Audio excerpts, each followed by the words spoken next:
This video is to give you a quick tour of the Math 157 Signature online course.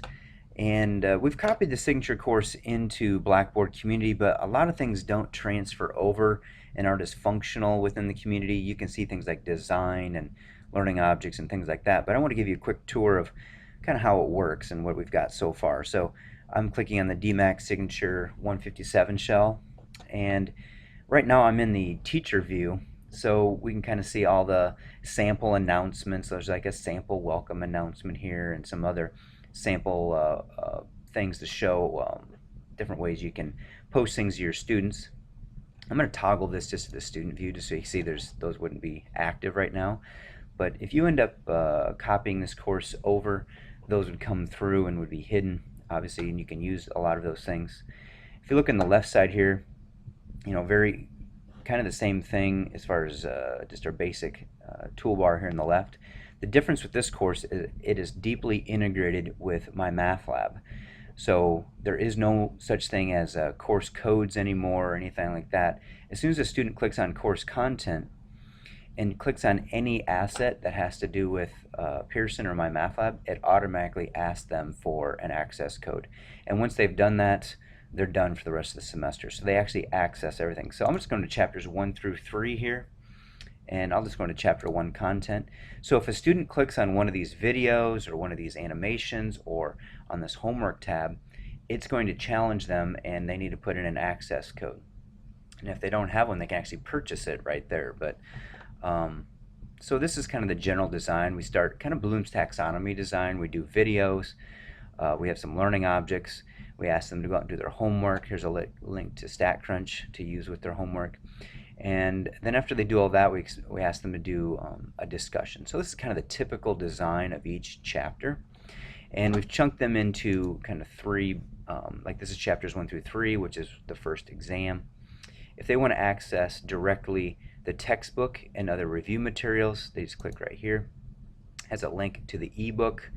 Has all the review videos, some sample quizzes they can take, and right here I've got the standard normal table. I'm going to turn this back onto teacher mode, and so if you can see here, we've got some things that are hidden. So as a teacher, you could turn these on. They've got some other formula sheets. It may have some sample tests from previous semesters, other things that are part of the signature course, and you can kind of pick and choose what you want. In fact, if there's other resources you think might be relevant, like a different video or animation, all of the content from this particular textbook can actually be found over here under chapter contents. You can kind of see the teacher mode. It's got a lot more things active here. So if you click on chapter contents, for instance, unit 1, and this has all the stuff, all the content from chapter 1, chapter 2, chapter 3. So if you actually wanted to get any of this other things in here, you can actually have myself or a designer help you get that. So this is part of the signature course. It kind of gives you a platform to start from, and then you can build on from there. The nice thing we like is you can go with a consistent design. Students don't have to go outside of Blackboard to get to the content. My math lab is embedded. They are encouraged to follow a path through each chapter, like each week. So chapter 2, they'd go in here, videos, learning objects, some other how-to videos that have been posted. Let's say you use Excel, then that's fine. You can shut these things off and put in some other videos with Excel that might do what you're doing. We have all these discussion boards in here, and these samples are going to be like this is copy pasted in the community, but obviously they're not active discussions, but you can copy and paste the text used. So this is a misleading statistic that they have to find something on the internet to link to. And then here's like a Pinterest page with misleading graphs that's been created. This is hidden to the student, but you could turn it on if you want to show it to them.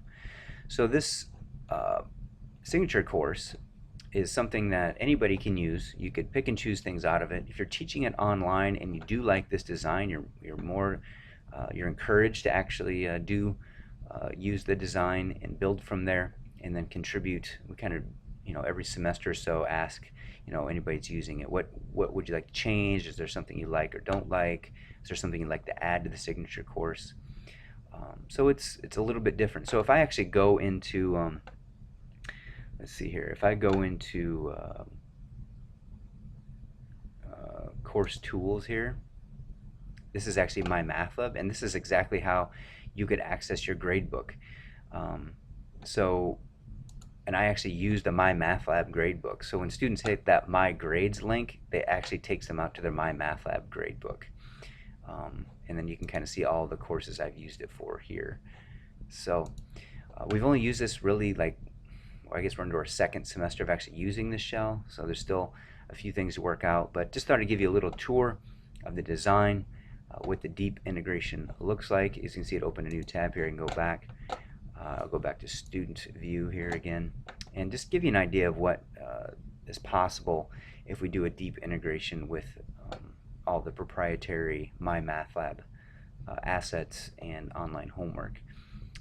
There is, and I think in the future that you would be able to sync completely with the Blackboard gradebook, but with this particular tool it's not a case. But honestly, we just have, when they click on My Grades, they actually go right to their My Math Lab right here. So I click My Grades, there it is, view your completed results, and a student would be able to go right into their My Math Lab gradebook at this point. So really like it. Really clears up a lot of the confusion with dual platforms. It allows us to actually do a lot of our own content and encourage students to stay within Blackboard.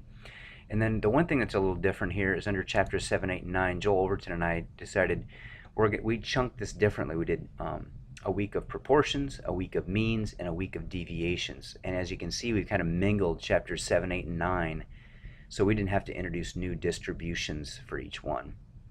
And so far our students have really liked this design. It keeps us, ability to say, all right, let's do our first inference with proportions and stick with that all the way to two proportions or difference between two proportions, and then we start with means and t-distribution and do that to the extent, and then do deviations with chi-squared. So you don't have to do it this way, but I don't know, it seems like students have really enjoyed that, and as far as a teacher, it makes it a little easier for me. I'm not throwing so much at them at once. If I just did chapter 7, I'd have to do all of those distributions in a week, which we don't like. So under this design, we just click on that. Here's the videos from the sections. The only thing that's a little tricky, it says do section 7.2, so when they click on this, it's going to show them, just remind them, hey, it's just 7.2, and they don't have to do those other ones that week. But that's the only thing that's kind of different in the organization from maybe a more straightforward. So our design is chapters 1 through 3 is a test, chapters 4 through 6 is a test, chapters 7 through 9 is a test, and then what we do in chapters 10 through 12 we include with the final. So interested in what you think. This video will be posted in the Math 157 area, so I'd be really curious to what you think and any ideas you have for improvement moving forward.